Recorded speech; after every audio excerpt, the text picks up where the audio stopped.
Uma lesão grave na medula espinhal é, para a maioria das pessoas, o fim da linha para os movimentos.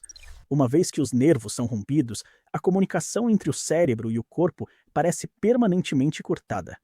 Mas e se eu te dissesse que uma proteína modificada em laboratório, aqui no Brasil, pode funcionar como uma espécie de andaime biológico, criando condições para que essa ponte seja reconstruída?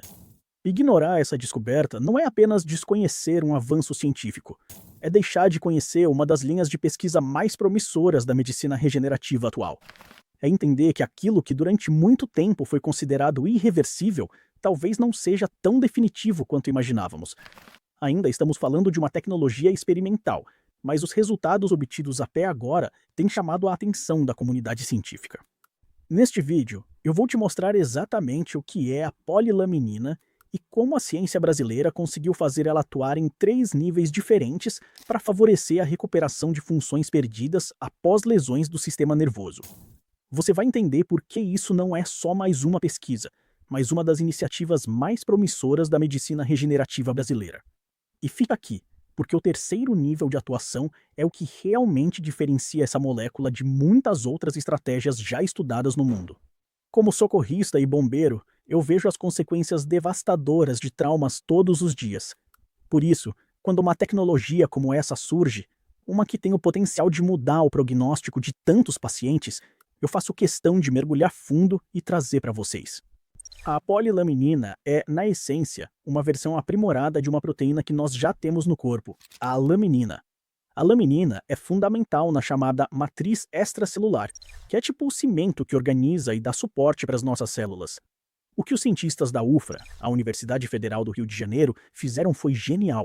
Eles uniram várias moléculas de laminina, criando uma superproteína, a polilaminina, projetada para favorecer processos de regeneração no sistema nervoso central. E ela faz isso em 3 frentes de batalha. Vamos entender cada uma. O primeiro nível de atuação é o mais fácil de visualizar, o estrutural. Imagina que a lesão na medula é como um deslizamento de terra que abre uma cratera numa estrada. Os carros, que são os impulsos nervosos, simplesmente não conseguem mais passar.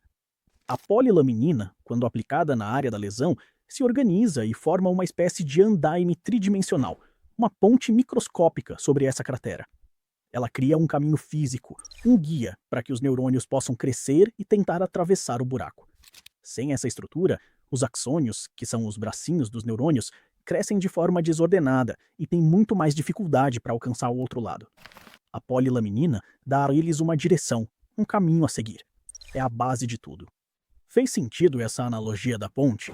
Se você está achando isso tão incrível quanto eu, já deixa o like para eu saber que esse tipo de conteúdo te interessa e ajuda o YouTube a espalhar essa boa notícia. Ok, mas só a ponte não adianta. E aí entra o segundo nível, a adesão. Não basta ter a estrada. Os carros precisam de aderência para andar nela, certo? Os neurônios em crescimento precisam grudar em algum lugar para conseguir se esticar e avançar. A polilaminina é extremamente favorável para a adesão das células nervosas. Ela serve como uma superfície aderente, quase como um velcro biológico. Os axônios se agarram a ela, ganham tração e conseguem se projetar através da lesão com muito mais eficiência. Sem essa propriedade de adesão, mesmo com a ponte montada, os neurônios simplesmente não conseguiriam usá-la. É a combinação da estrutura com a aderência que torna a travessia possível. E agora, o pulo do gato. O terceiro nível, que é o funcional e bioquímico. Construímos a ponte e demos aderência a ela. Mas e se os neurônios estiverem desmotivados para crescer? Depois de um trauma, o ambiente da lesão medular é tóxico, cheio de sinais químicos que dizem pare, não cresça. O grande trunfo da polilaminina é que ela não é só uma estrutura passiva, ela é bioquimicamente ativa. Estudos sugerem que ela ajuda a tornar esse ambiente menos hostil. E mais do que isso, estimula mecanismos celulares associados ao crescimento e à regeneração neuronal.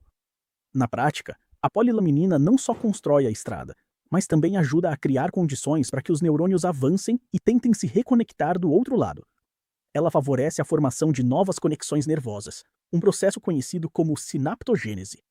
Em testes com animais que tinham lesões crônicas, ou seja, antigas e já consolidadas, a aplicação da polilaminina esteve associada à recuperação parcial de funções que estavam comprometidas há meses.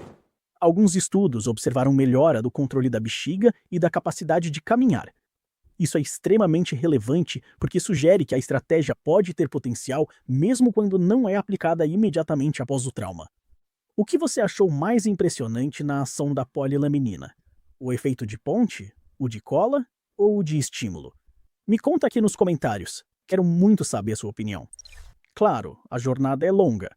Os estudos em humanos são o próximo passo, e eles são complexos e demorados. É importante destacar que ainda estamos falando de uma tecnologia experimental, e não de uma cura comprovada para lesões medulares. Mas o que a equipe da UFRJ conseguiu coloca o Brasil na vanguarda da medicina regenerativa. É a prova de que a ciência feita aqui tem um enorme potencial para mudar o futuro de milhares de pessoas. A polilaminina não representa uma cura definitiva, mas representa algo extremamente importante. Uma possibilidade real de ampliar as opções de tratamento para pacientes que hoje possuem poucas alternativas. E falando em futuro, você sabe qual é o procedimento padrão hoje quando alguém sofre um acidente que pode afetar a coluna? O que nós, socorristas, fazemos em campo é crucial e pode definir o futuro de um paciente. Esse vai ser o tema de um próximo vídeo, então se inscreva para não perder. Até a próxima!